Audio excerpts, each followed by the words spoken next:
Doug Edwards' dad was so influential here at this church, started a bus ministry. We had so many kids coming into this church, First Christian Church, that we actually built on to this church, that whole annex. And they had a minister's house, was actually right there in the turnaround where all the cars come in. So those of us that have been here for a while, I've been here for 51 years, know the story and the background on this. Well, about 1975, 76, 77, somewhere in there, Doug gave a sermon, and the sermon was about prayer. And he was talking about the Garden of Gethsemane and about the disciples, and they fell asleep. And Jesus asked, "Could you not pray with me for 1 hour?" So that was the challenge that day at that particular service. Could you pray? Well, I'm the old group that we would pray before we ate. Always did that. Did that before any particular function of some kind. We know it all comes from God. And my dad would say, "Good food, good meat, good God, let's eat." And we would sit down. We had to hold hands so that nobody in the family would grab something early. So I'm the youngest of 4 brothers, okay? And we all held hands so that nobody else would take some food. But my mom was a great cook. Oh my goodness. So, can you pray for an hour a day? You're thinking, you got to be kidding me. So I started to work on the idea of how to pray for an hour a day. Well, in the last 40 some years, I have developed a prayer booklet. And in that prayer booklet, it started with one name, and I started to add names to it. I now have 500 plus names. Now, I'm not doing that to go, oh, look at me. But when I tell somebody I'm praying for them, I want them to know I am praying for them. And it's important because I love to add those names down because I know that makes a difference in their life. And therefore, I'm more likely to talk to them and encourage them, etc. So I have a booklet that I write these names down every single day. And when I die, I want somebody to publish that so they'll see whose names were put there. So here I am working on the names. Now, another incident through Doug happened in a Sunday school class. And this was in the book of 2 Peter. And I'm in chapter 2. And I became, oh my goodness, maybe people don't like me because I'm overweight. At that particular time, I weighed 375 pounds. Didn't bother me, but what I decided that day was to do a 4-letter word, diet. I had never been on a diet in my whole life.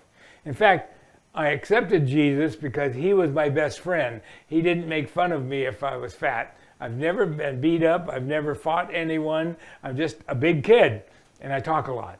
So, this particular class that Doug put me in, I asked, I ought to start on a diet. Do you think I can do this? He started to pray for me, the power of prayer. I would go out. We lived at 7120 Fairview, and I would go out anytime I got hungry on a weekend. I'd go out and walk 1.8 miles around that particular area. Well, in 6 months of walking to school and back home 5 days a week, I lost 175 pounds. Phenomenal. People couldn't believe it. I still have my original pair of pants. Now, the reason I remember that is my first baptism I did for someone was Mel Short. The mills were closing in 80, 81, 82, and he started coming to this church. He was Catholic and sprinkled, and he said, I think I need to be baptized.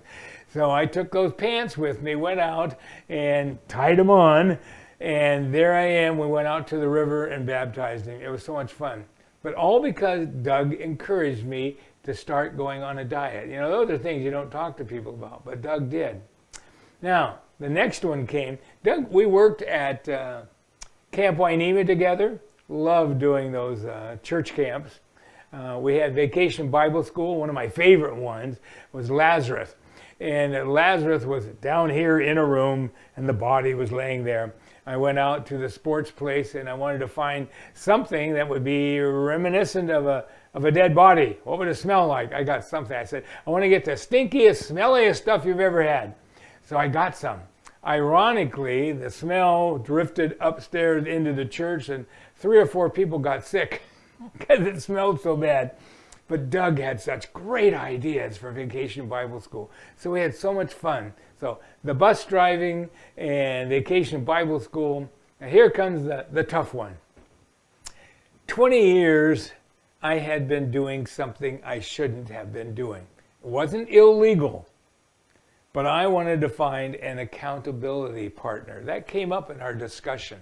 This means somebody that you could talk to, tell something, and trust that they would not tell anyone ever. No one's ever told what I told Doug. That's an accountability partner. I talked to Jesus about it. I had lots of issues, but it was just something I had struggled with for over 20 years. And as a result of having an accountability partner, I got rid of it. And I didn't do it anymore. And I got to tell you, that was a life changer to me. I'm 77 years old. I love prayer. Doug taught me to pray. In the year 2004, I was cured of cancer. I asked the elders to pray over me. They did. And in 3 years, the follicular lymphoma stage 3 went away. I'm alive today. I should have died. I love that power of prayer. And where did I learn that? From Doug Edwards. He practices it, he encourages it, and I do pray more than an hour every day. So Doug made that difference in my life, helped me to read that Bible and to be productive and to do something with it. I love Scripture. And every time I read it, I pick out something brand new that I'd never seen before. As you get older, that happens. So I thank Doug for being that mentor that God put in to help me in my life.